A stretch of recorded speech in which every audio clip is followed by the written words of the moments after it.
Hi, today we are discuss about the story and the story title is The Thief's Story written by Ruskin Bond. ये story में basically एक 15 वर्षीय हरी नाम के लड़के की स्टोरी है जिसमें बताया गया है कि जिसमें एक सेंटर ऑफ अट्रैक्शन रखा गया है चोरी और एट द एंड ये बताया गया है कि किसी का दयालु और विश्वसनीय व्यवहार किसी भी व्यक्ति का हृदय परिवर्तन कर सकता है। वैसे ही हरी का भी हृदय परिवर्तन हो जाता है अनिल के व्यवहार से और उसके अपनेपन के जो उसका व्यवहार रहता है अनिल का उस हरी नाम के लड़के के प्रति, इस वजह से उसका भी हृदय परिवर्तन हो जाता है और वो चोरी करना छोड़ देता है।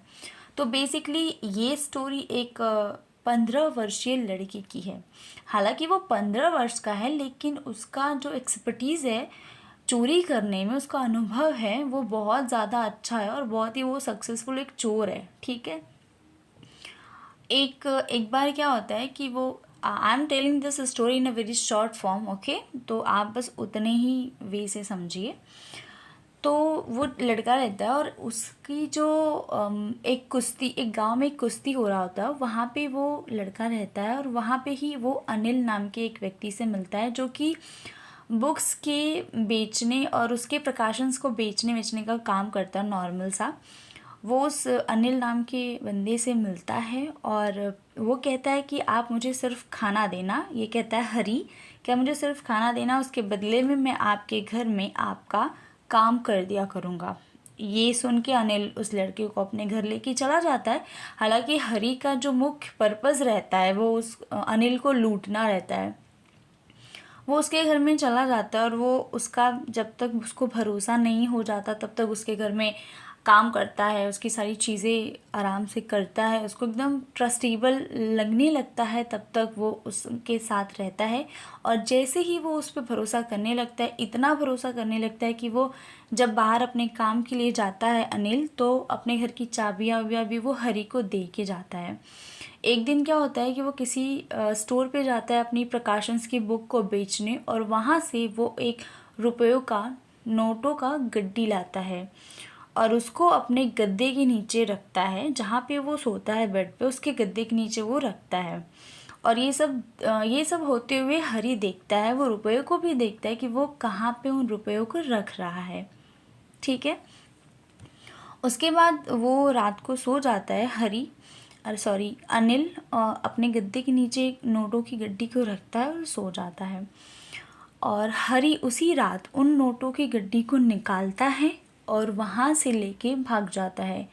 भागता है वो 10:30 बजे के करीब लखनऊ एक्सप्रेस को पकड़ना चाहता है, पर किसी कारण से वो ट्रेन उसकी छूट जाती है। हालांकि वो ट्रेन को पकड़ सकता था अगर वो ट्राई करे तो, पर वो नहीं पकड़ता है, ट्रेन को वो नहीं पकड़ता है। उसको एक झिझक महसूस होने लगती है, उसको ये लगता है कि मेरे इस चोरी के काम को अनिल धोखा समझेगा और वो प्लेटफॉर्म से ही वापस प्लेटफॉर्म से बाहर निकलने लगता है और निकलते हुए ये सोचता है कि मैं कहाँ पे अपनी रात गुजारूंगा, क्योंकि जिस जगह पे वो होता है वहाँ पे वो अनिल के अलावा किसी दूसरे व्यक्ति को नहीं जानता है। तो वो अनिल के घर पे वापस चलना शुरू कर देता है।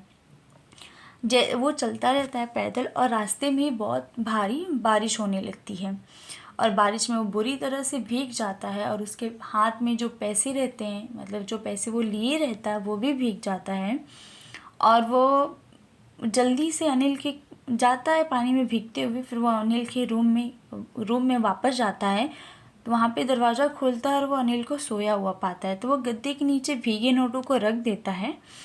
और अगली जब सुबह होती है तो वो लड़का बहुत देर तक सो रहा होता है हरी, और अनिल उठकर पहले ही चाय बना ली होती है। अनिल लड़के जब हरी उठता है तो अनिल उसके पास जाता है, उसको 50 रुपए का नोट देते हुए कहता है कि उसने कल कुछ पैसे कमाए हैं, तो तुम्हें अब से नियमित रूप से क्या होगा, मैं अब से तुम्हें हर रोज़ तुम्हारे काम के पेमेंट तुम्हें करूँगा। अनिल लड़के की बेईमानी को जानता है, मतलब जो अनिल होता है वो लड़के की जो बेईमानी को जानता है कि उसने क्या किया, वो कहाँ गया, वो आया, वो सब अनिल जानते हुए भी चुप रहता है। नहीं बताता उसको कि मतलब मुझे पता है कि तुमने चोरी करी, क्योंकि उसको ये लगता है कि अनिल क्या होता है, बेसिकली अनिल एक लापरवाह इंसान रहता है। उसको कुछ वो पड़ा नहीं रहता कि मेरे पैसे गए या फिर घर में चोरी हो रही क्या हो रहा है ऐसा। तो हरी को भी एक नोट पे लगता है कि ऐसे इंसान को नहीं लूट के कोई मतलब नहीं है। ऐसे को लूटो जो लालची हो या फिर जिसके पैसे गलत तरीके से आए हों, उसको ये लगता है, इसलिए वो अनिल को नहीं लूटना चाहता। फिर भी अनिल उस पर भरोसा करता रहता है, और वो ये जानते हुए भी कि हरी ने उसके साथ बेईमानी करी, वो अपनी भावनाओं को, अपनी शब्दों को कहता नहीं है, वो अपने अंदर लिए रहता है। और बस ये सब देख के हरी, उसके प्यार, उसके अपनेपन को देख के हरी का जो हृदय होता है वो परिवर्तित हो जाता है, और वो अनिल के साथ रहने लगता है, और उसके साथ ही वो रहता है। और वो देखता है कि अगर कोई भरोसा करे तो हमें उसके भरोसे को बनाए रखना होना चाहिए। ये दोनों नोट पे काम करता है। अनिल का जो दयालु भाव होता है उस लड़के के लिए, वो उसका हृदय परिवर्तन कर देता है, और वो चोरी नहीं करता उसके घर पे। इस कहानी का अच्छा नोट ये है कि अगर कोई आप पे भरोसा करे तो आप उसके भरोसे को बनाए रखो, ये आपकी सबसे बड़ी जिम्मेदारी है। That's it. एंड या ये मैंने बहुत ही शॉर्ट फॉर्म में बताया है। If you like the video please hit the like button and subscribe the channel. Thanks for watching.